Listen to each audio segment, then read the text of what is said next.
كبرانن سمعتي سلام نعخاتكم يخون رحوس حدش عامت كلتشن اسران حادن شمي تسفازقي يتوع زام بقتات انتنا مستنكراويت كود سلاسة أمرب مرستمر كوست كوينا أقداسيت قداي كوينا سلزرخبقوا نعخاتكم ككافلكم أبزي قريبة اللخو زي أقريبا يزلخو تحستو كل ناتي تنتنان حسابات كم زغونا كحبر إدلي سلازي دما تحستو نايزي صحف ملو حلافنت كم زوسد كحبر فتو توساخي توكسكوم متحفتن حبريتان كم رواحيتات مزقبيم اللخو مستنكراويت كود سلاسة نزاقر استزمرز كلها مخنيات أهاز سلاسة مستنكراويت سلازغونت إياه زعبا دما أبزغطل قصات زرزر حبريتا كهب كفتنيه الدلاون أقرابن تسفازكي قلاي صمونا خنجنزبو زقبا أقداس قداي مستنكراويت ريوتات بزعبا إريترا أمر مرز تمركوسي أقداسن واناون تنتنا بزعبا إريترا فتصاميتاتن إجان إريترا إذا صحف كم أبال زولا نيتورك خوينا إيه زقربو زلخو زولا نيتوركز بحصر زبالة قدسات إريترايان كوينوم من تهاجرو من هزبو من تحلقتي إريتران هزبان بعبية سلام نختنبر قبوم كمالو استوقسو مخانم كحبر فاتو أب قربا أوان دما بعلن رأسهم كم زلاليو كحبر أدلي قعزون تاريخ إريترا كابي نابي زبل حتو أب ربعة إيه زخفلو زياتهم كأ زمن مجزاتي زمن حارنت زمن وحسنت هاجر زمن قطبة وحسنت قداماي زمن مجزات طليان كابشون شو منتميتن تسعن كساب شون تشعتميتن 40 حالن سوس عامت إريترا 5 حجز لا تقارتا جيوغرافياوي أقمامتا إريترا كم حاجر أبجزات طليان بشون شو منتميتن تسعن كابت مسرت جميل إيو تاريخ إريترا مسجزات طليان استأساسر يخون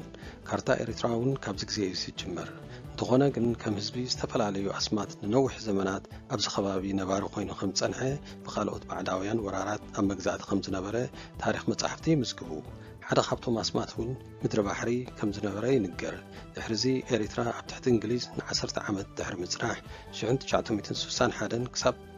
شعنت شعتميتن سان حادن 3 عمد أب تحت جزات إثيوبيا مصنعها نقول بروفي كلاي زمن حرنت كاب شعنت شعتميتن سوسان حادن كسب 9 حادن جزء حرنتها وقالسي 3 عمد ثالثاي زمن وحسنت هاجر كاب شعنت شعتميتن سان حادن كسب كل تشحن أسران حادن جزء وارساي كالو 3 عمد رابعاي زمن قطبة وحسنت كاب كل تشحن 4 كسب كل تشحن 34 هنصت هاجر 3 عمد زوم 3 كسب زي تمالو ملوء بملوء هاجر جبيتنا لنا كنبل أشجاري يمثل كارتا عالم سجزين دات الواوت 500 حبر استفعل عليه كارتات كنكس نخل نابنت أبشن كلتميتن شوعتن شن شوعتميتن 89 شن 900 سوسان كمون كلتشن 15 زوج كارتات هاجرات أوروبا مسجزي استفعل عليه دوبات كم تصنحن تعبر واحدات أب تاريخ تمزجبهم يركبوا كارتا أفريقان دولة هاجرات أفريقان بتم جزات حيلتات نبر أوروبا يتحنتسوا عبرات هاجرات أفريقيا دما نزيب جزات حيلتات تحنتس صلوبات تقبلهم أصدقوا عدا خابتم خني دما هاجرات أفريقيا أبزيت هدلي جنستات كشممو ببال نيرو بزم خني دما إيو كارتان لولاونتن إرتران تاريخ إرتران كم زلاتو كاب جزي مجزات الجمر محنصات نايدوب دحر ورار ويانه مسيس تأساسر إيو نيرو داغما لدت إريترا كلتا أرستات كارتا إريترا أب جزي مجزات طليان كساب جزي مجزات إثيوبيا كارتا إريترا دحري حرنت إريترا قداماي شن 889 مسرتا إريترا جزات طليان مسحات منيلك إثيوبيا أبو جالي وعل زغبرو سممع منግስት طليان نحات منيلك 5 مليون ليرة كم زخفلوا أب تاريخ تسندو يركب هاتي منيلك دما بختامو كم استسمع معلو أب تاريخ تسندو يركب كلاي شحنت 991 حرا ኤሪትራ ደቃ መስዋዕት ከፊሎም 30 ዓመት ድሕሪ ምቅላስ ሃገሮም ካብ ኢትዮጵያ ሓራ ድሕሪ ምውፃእ ኣብ 1993 ድማ ብረፈረንደም 99.83 ሚእታዊት ብድምፂ ዜጋታት ኣብ ሕቡራት መንግስታት ከም ሃገር ከም ዝተመዝገበት ናይ ትማሊ ታሪኽ እዩ። ኤሪትራ ኣብ ትሕቲ መግዛእቲ ጣልያን ከም ሃገር ናይ ርእሳ ባጤራ ገንዘብ ከም ዝነበራ ዘመልክት ካብ 1880 ክሳብ 1900 ንጉስ ኡምቤርቶ ዘለዎ ብር ጣሌሮ ከም ዝነበረ ከምኡውን 1890 ክሳብ 1921 ተወሳኺ ጣሌሮ እውን ከም ዝነበራ ዝሕብር እዩ። ድሕሪ ሓርነት ድማ 1997 ኤሪትራ ናቕፋ ባጤራ መስሪታ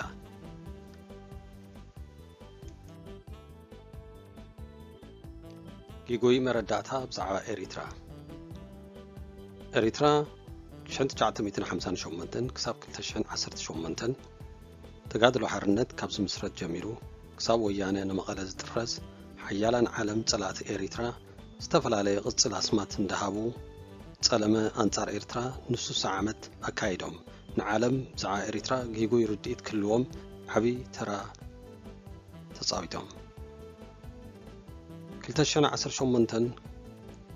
ካብ ወርሒ 4 ክሳብ ወርሒ 11 ዘሎ ግዜ 6 ወርሒ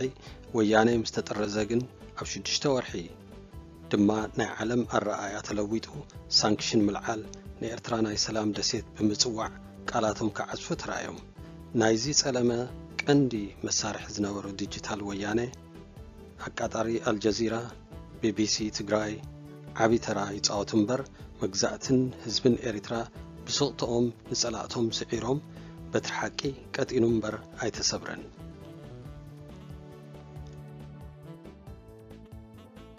ጸላእትና ንሕማቕና ዝሓሰቦ ብኣንጻሩ ግን ንዓና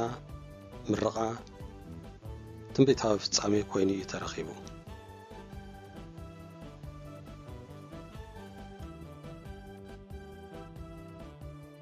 ኤሪትራውነት ፍልስፍና ኤሪትራ ንጹር እዩ። ጽንዓት፣ ትዕግስቲ፣ ንቕሓት፣ ሓድነት እዩ። እዚ ድማ ብመስዋዕትና ሃገርና ጨቢጥና መንነትና ውሒስና እዚ ንዓለም ዘደንጽኦ ፍልስፍና እዩ። ህዝባዊ ግንባር ብኣርባዕተ መኣዝን ግንባራት እዩ ቃልሲ ኣካይዱ። ቀዳማይ ጽንዓትን ትዕግስትን ነዊሕን መሪርን ክኸውን ተኽእሎታት ኣብ ግምት ብምእታው። ካልኣይ ርእሰ ምርኮዛን ህንጸት ሃገርን ኣማራጺ ስለ ዘይነበረና እዚ ንባዕሉ ሓጋዚ ኮይኑ ተረኺቡ። ሳልሳይ መንነት ኤሪትራውያን ነዞም ብድሆታት ስዒርካ ሓደ መንነት ምፍጣር። ራብዓይ ሓድነት ሓደ ልቢ እንግሊዝን ኣፄ ሃይለ ስላሰን ዝዘርእዎ መርዛማት ሓሳስባ ምስዓር። ነዚኣቶም ድማ ንቕሓትን ውደባን ምስ መስዋዕትነትን ናይ ቃልሲ ኤሪትራ ክሳብ መጻኢ ካብ መስርሕን ፍልስፍናን ኤሪትራ ኮይኑ ክስራሓሉ ጸኒሑን ይስራሓሉ እውን ኣሎ። ጽንዓት ከም መሳርሕን ፍልስፍናን ብምጥቃም ንኤሪትራ ኣብ ዓወት ክትዛዝም ወሳኒ ናይ ስትራቴጂ ውጥን ኮይኑ ኣሎ። ውሕስነት፣ ቁጠባዊ ሓርነት፣ ህንጸት ሃገርን ድማ ሓደ ካብቶም ዓንኬል ናይ ዴሞክራሲ መሰረታውያን ፍልስፍና ኤሪትራ ኮይኑ ተሰሪሕሎም ይስራሓሎም እውን ኣሎ።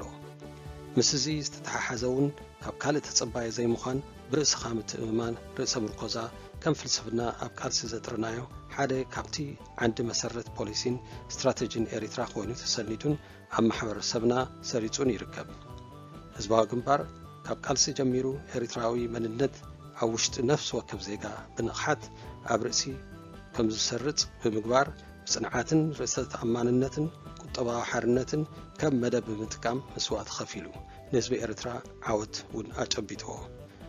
ስለዚ ድማ እዩ እዚ ራእይ ብደም ሰማዕታት ዝተሰረተ ኮይኑ ኣብ ኩሉ ኩርናዓት ኤሪትራ ሰማዕታትና ብደሞም ክታሞም ኣስፊሮምሉ። ነዚ ድማ እዩ ማሕበረሰብ ዓለም ኤሪትራውነት ፍልስፍና ንኽርድኦ ምስጢር ዝኾኖም። ኣብ መጨረሻ ድማ ኤሪትራ ንኹላቶም ጸላእታ ስዒራ ዓወት ጨቢጣ ትርከብ። ምስክርነት ብዛዕባ ርእሰ ምርኮዛ ብቶማስ ክኒሊ ዜግነቱ ኤሪትራዊ ዝኾነ ኣሜሪካዊ ጋዜጠኛ ቶማስ ክኒሊ ሓንቲ ካብቲ ክስታቱ ንስኻትኩም ኤሪትራውያን ምዕራባውያን ጸልእኹም ምኽንያት ንኣፍሪቃ ተጸበይቲ ረድኤት ምጽዋት ንኸይኮኑ ሕማቕ ኣብነት ስለ ዝኾንኩሞም ጥራይ እዩ። ንሳቶም ኣፍሪቃ ኩሉ ግዜ ናይ ረድኤት ተጸበይቲ ክኾኑ እዩ ድልየቶምን ሰርሑልን። ምስጢር ዓወት ቃልሲ ኤሪትራ ዘይከኣል ዝከኣል ኮነ። ቀዳማይ ምስጢር ዓወት ኤሪትራ ጽንዓት ሓድነት ርእሰ ተኣማንነት ክኸውን እንከሎ ቀቢላ በዲሁ ሃገራውነት ኣልቢሱ ካብ ካልእ ተጸባኺ ኸይኮነ ካብ ጸላኢ ብረት እንዳመንዘዐ ርእሰ ምርኮዛ ተጐንጒኑ ዓቕሙ ቖጢቡ ሓፋሻ ወዲቡ ኣንቂሑ እግዚኣብሔር ስለ ዝተሓወሰ ድማ ምሉእ ዓወት ጨቢጡ። ካልኣይ ጸላእትና ብኣንጻሩ ምስ ኩሉ ድጋፍ ኣሜሪካ ሶቪየት ሕብረትን ኪዩባን ምስ ሰራዊትን ዝዓበየ ኣብ ኣፍሪቃ ኮይኑ ምስ ብዝሒ ብረቶም ተሳዕሩ። ምኽንያት ናይዚ ድማ ትዕቢትን ምጉበባዕን ጎበጣን ፍኸራን ሒዞም ስለ ዝመፁ ኣብ ሓሙኽሽቲ ድማ ተቐየሩ። ሳልሳይ 50 ሚልዮን ኢትዮጵያውያን ምስ ደገፍቶም 515 ሚልዮን ህዝቢ ኣንጻር ኤሪትራ 2.3 ሚልዮን ገጢሞም ናይ እግዚአብሔር ፈቃድ ኮይኑ ከምቲ ዳዊት ንጎልያድ ዝሰዓሮ ሓንቲ ወንጭፍ ተበቲኖም ጠፍኡ። ሳልስ ራብዓይ ወታደራት ጸላኢ ኣስታት 330,000 ምስ ህዝባዊ ሓይልታት ኤሪትራ ኣስታት 95,000 ሓደ ን22 ገጢሞም ረዳኢ ዘይብሎም ተሓምሽሾም ተረፉ።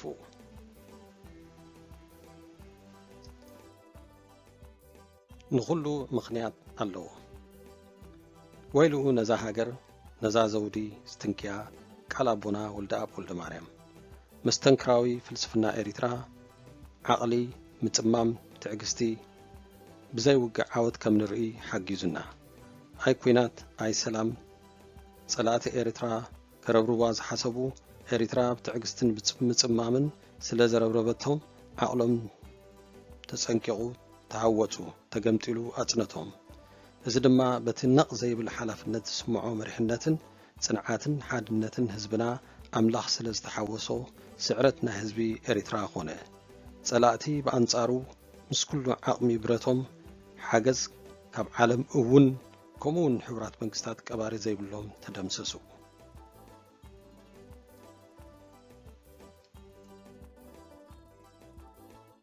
ንኹሉ እንቋዕ ኣርከብካሉ ኢድ ሸናሒት ጸናሒት ትንቢተ ኢሳይያስ ንዓኡ ገንሸል ክኸውን ዝሓሰቦ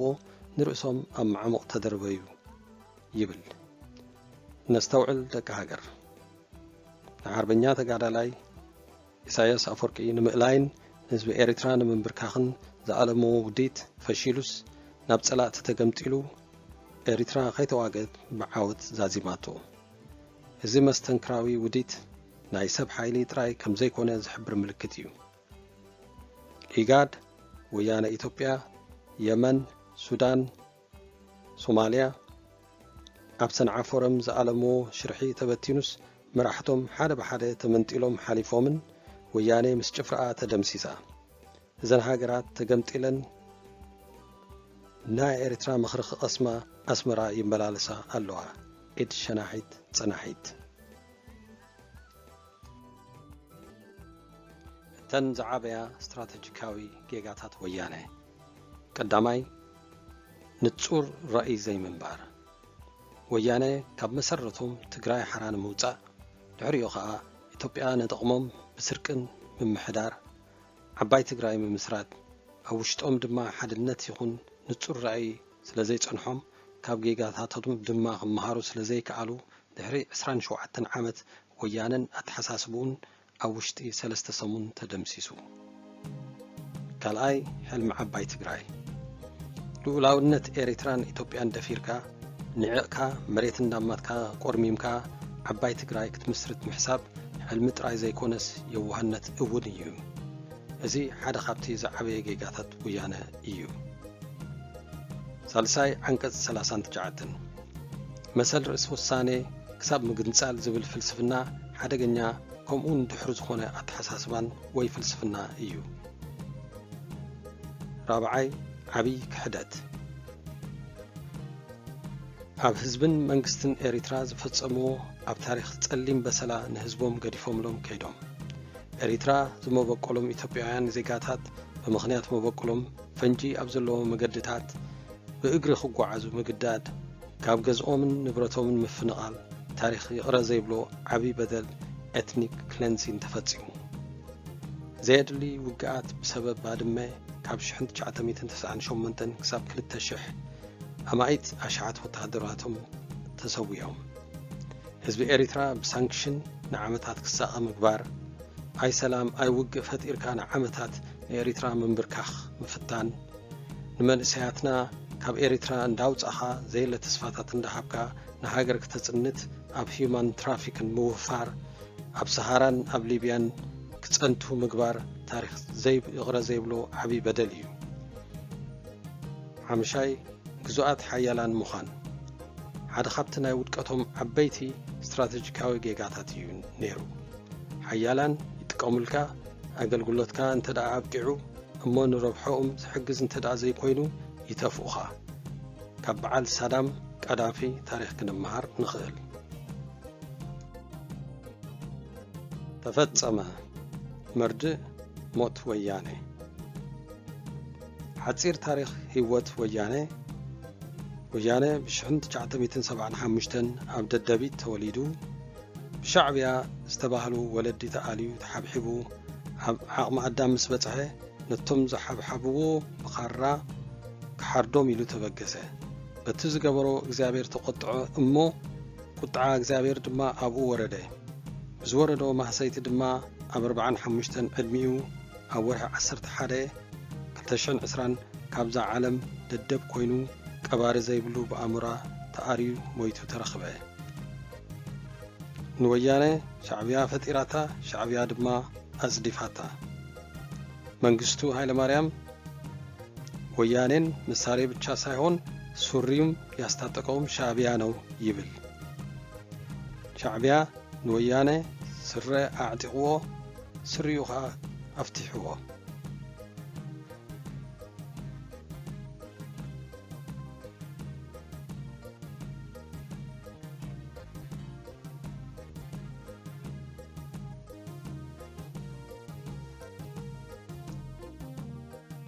ወርቃውን ትንቢታውን ቃላት ናይ ኣቦታትናን መራሕትናን ነዛ ዘውዲ ትንክያ ወይሉ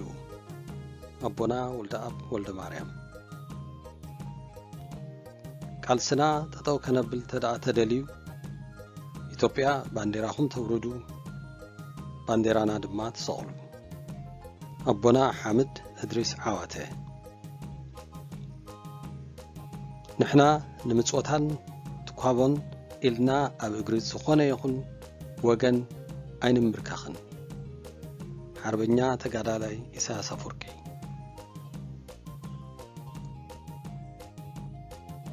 ዝኾነ ሰብ ሎሚ ዝገብሮ ጽባሕ ክሕተተሉ ወይ ክኸፍለሉ ምዃኑ ክርዳእ ኣለዎ ሓርበኛ ተጋዳላይ ስብሓት ኤፍሬም ክትባእስን ከለኻ ብሓንቲ ኢድካ ተባእስ ምእንቲ ተኻልእቲ ኢድካ ድሓር መተዓረቒ ክትኮነካ ሓርበኛ ተጋዳላይ ስብሓት ኤፍሬም ቀዳማይ ምዕራፍ ብዛዕባ ምስጢር ኮድ 30 ብዛዕባ ኤሪትራ ክንፈልጦም ዝግባእ ሓቅታት እዚ ኣብ 3 መቒለዮ ኣለኹ ቀዳማይ ቅድሚ ምስረታ ኤሪትራ ቅድሚ 1880 ካልኣይ ድሕሪ ምስረታ ኤሪትራ ድሕሪ 1881 ሳልሳይ ሓራ ኤሪትራ ካብ 1991 ጀሚሩ ቀዳማይ ቅድሚ ምስረታ ኤሪትራ ቅድሚ እታ ግዝእቲ ኤሪትራ ብምስራታ ምድረ ባሕሪ ትበሃለሉ ዝነበረ እዋን ኮይኑ ኣብቲ እዋንቲ ዝተፈላለዩ እዋናት ኣብ ትሕቲ ቱርኪ ከምኡን ግብፂ ገዛእቲ ከም ዝነበረት ቱርኪ ክሳብ 300 ዓመት ግብፂ እውን ሓያሎ ዓመታት ከም ዝገዝኡና ታሪክ መጻሕፍቲ ይስንዱ ካልኣይ ድሕሪ ምስረታ ኤሪትራ ኣብ ግዛት ጣልያን ትሕቲ ግዛት ኢትዮጵያን የጠቃልል ከምኡን 10 ዓመት ኣብ ትሕቲ እንግሊዝ 10 ዓመት ግዜ ፌደሬሽን የጠቃልል ቀዳማይ ግዛት ጣልያን 1881 ክሳብ 1941 60 ዓመት 30 ዓመት كساب جزء قدامي وقع عالم كباب 30 عامت كساب جزء كلاي وقع عالم بدمر 60 عامت كلاي جزاءة إثيوبيا 30 عامت جزء حرنة أو قالسي كاب شنت 961 كساب شنت 991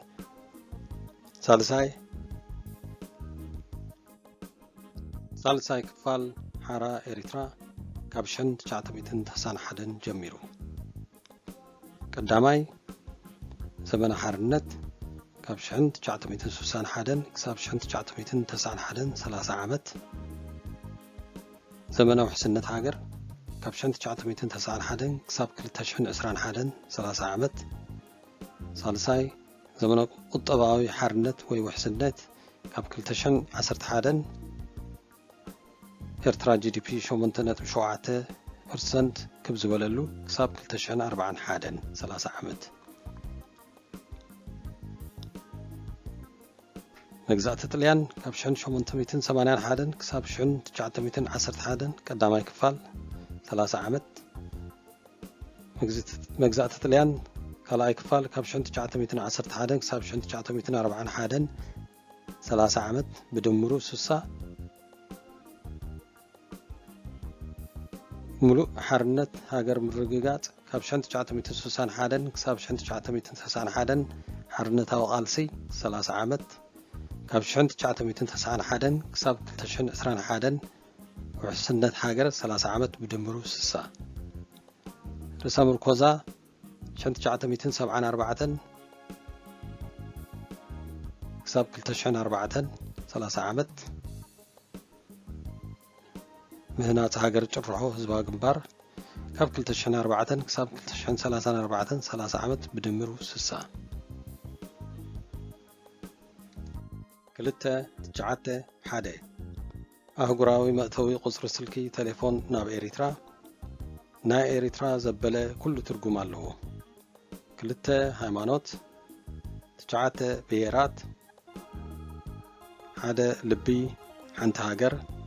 بدمر 30 شدشتا زواتات تجعته زقودلو خلتا زقودلو حدا 50 شوعات نو زواتات سرانت جعتن تدمرو حدا تدمرو تجعته تروحا بخلته تروحا بحدا 50 شوعتن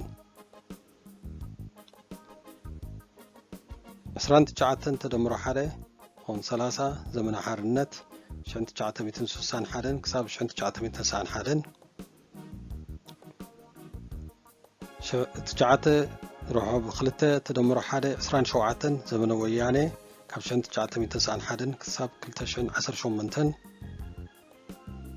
تجعته زروحو خلته زقودلو حدا 17 زمن منغستو شنت 974 كساب شنت 991 زمن هايل سلاسة 44 عامت 17 زي منغستون تدمرو 27 زمن ويانه كلته تجعته حدا شنت 991 عامت حرنت كلتا تجعت حدا كلتا شن 21 عامت وحسنت هاجر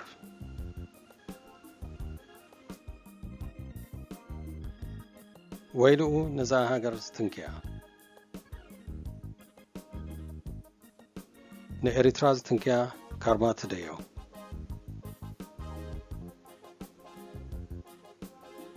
سران 4 جنبوت شنت 991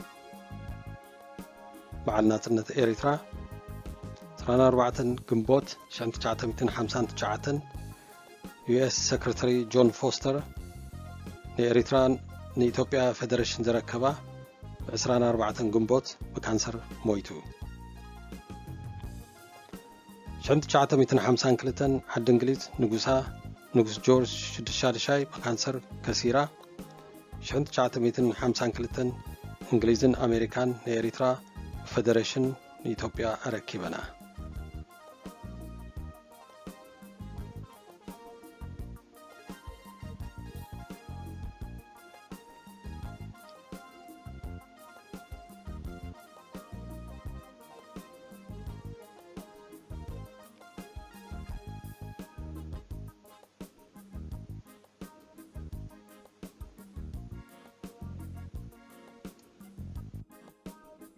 ኤሪትራ ድሕሪ 30 ዓመት ሓርነታ ሙሉእ ብምሉእ ኣረጋጊፃ 30 ዓመት ብረታዊ ቃልሲ ካብ 61 ክሳብ 91 30 ዓመት ውሕስነት ሃገር ካብ 91 ክሳብ 2021 ብድምር 60 ዓመት በአንጻሩ ድማ ጣልያን 30 ዓመት ቅድሚ ቀዳማይ ውግእ ዓለም ዓቕሙ ከደልድል 30 ዓመት ቅድሚ ካልኣይ ውግእ ዓለም ተደላዲሉ ንኤሪትራ ዝገዝኣሉ ግዜ ብድምር 60 ዓመት ትዝበለፀ ስልቲ ዓወት ኣብ ውግእ ከይተዋጋእካ ንጸላእትኻ ምስዓር እዩ ንጸላእትና ከይተዋጋእና ስዕርናዮም ዓወት ቃልስና ብደምና ምስ ውፁዕ ሓፋሽ ህዝብና Peace to the people of Eritrea. Peace to the people of Ethiopia.